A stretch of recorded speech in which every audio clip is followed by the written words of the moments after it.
Armenia and Azerbaijan have accused each other of provoking a shootout along their troubled border before the arch-foes were to hold US-mediated peace talks.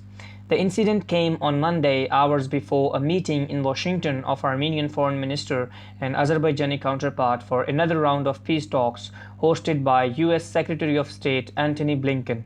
With Moscow increasingly isolated on the world stage following its February invasion of Ukraine, the US and the European Union have taken a leading role in mediating the Armenia-Azerbaijan talks.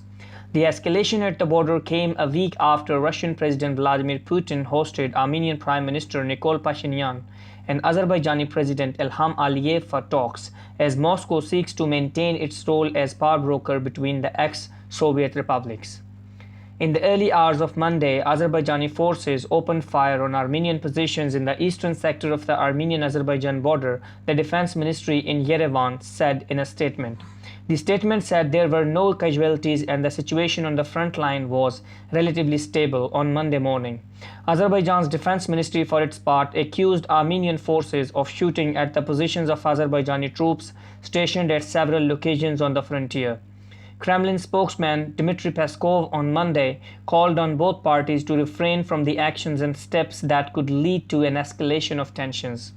6 weeks of fighting in 2020 killed more than 6,500 people before a Russian brokered truce ended the hostilities. Under the 2020 deal, Armenia ceded swaths of territory it had controlled for decades, and Russia stationed peacekeepers to oversee the fragile ceasefire. There have been frequent exchanges of fire at the Caucasus neighbors' border since the 2020 war. In September, more than 280 people from both sides were killed in new clashes. When the Soviet Union collapsed in 1991, ethnic Armenian separatists in Nagorno-Karabakh broke away from Azerbaijan. The ensuing conflict killed about 30,000 people.